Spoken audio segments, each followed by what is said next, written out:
ఈరోజు సాంబార్ చేస్తున్నానండి.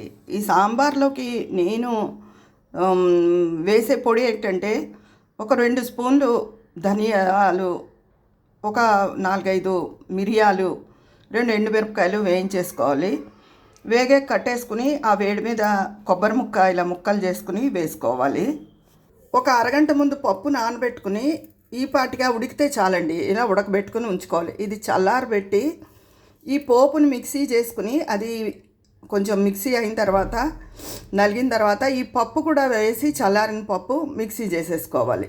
ఇందులోకి నేను వేసిన ముక్కలు ఆనపకాయ ముక్క, టమాటో, ఉల్లిపాయ, బెండకాయ, ఓ పెద్ద పచ్చిమిరపకాయ, ములక్కాడ కూడా ఉంటే వేసుకోవచ్చు, చాలా బాగుంటుంది. ఇవి ఉడకబెట్టేసుకోవాలి. చిటికెడు పసుపు, తగినంత ఉప్పు వేసి ఉడకబెట్టేసుకోవాలండి. ఇందాక చూపించిన ధనియం, కొబ్బరి, మిరియాలు, ఎండుమిర్చి వేయించిన పోపు మిక్సీ చేసుకున్నానండి ఇలాగా. ఇప్పుడు ఇందులో ఇందాక సగం ఉడకబెట్టిన 3 వంతులు ఈ పప్పు వేసేసుకుని మిక్సీ చేసేసుకోవాలి మెత్తగా. సగం నలిగిన తర్వాత కొద్ది నీళ్లు పోసుకుని ఇలా మెత్తగా మిక్సీ చేసేసుకోవాలండి. ఇది సాంబార్కి కావాల్సిన ముద్ద. ముక్కలు ఆల్మోస్ట్ ఉడికిపోయాయి. 1-2 నిమిషాల్లో పూర్తిగా ఉడికిపోతాయి. ముక్కలు ఉడికిపోయాయండి. ఇప్పుడు సాంబార్కి మిక్సీ చేసుకుని ముద్దంతా ఇందులో వేసేస్తాను.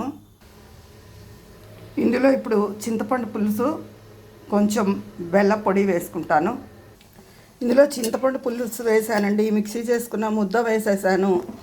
ఇదేంటి మొదటే ఉప్పు వేసాను కానీ ఒక్క పిస తగ్గింది, మళ్ళీ వేసాను. చిన్న బెల్లం ముక్క వేసుకోవాలి. నేను బెల్లం పొడి వాడతాను, అది వేసాను.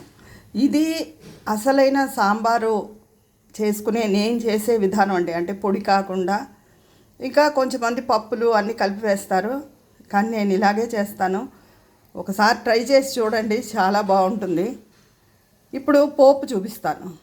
ఇలా వేరే ప్యాన్ పెట్టేసుకుని ఆవాలు, మెంతులు, జీలకర్ర, 2 ఎండుమిర్చి, ఎందుకంటే ముందే ధనియంలో ఒక ఎండుమిరపకాయలు అవి వేసాం కదా, ఇంకా కారం ఎక్కువైపోతుంది, అందుకని 2 చాలు.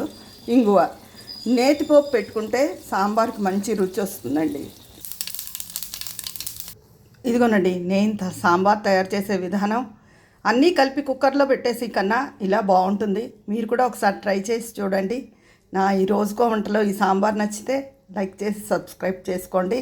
ఉంటాను, మీ విజయాపన్నాల.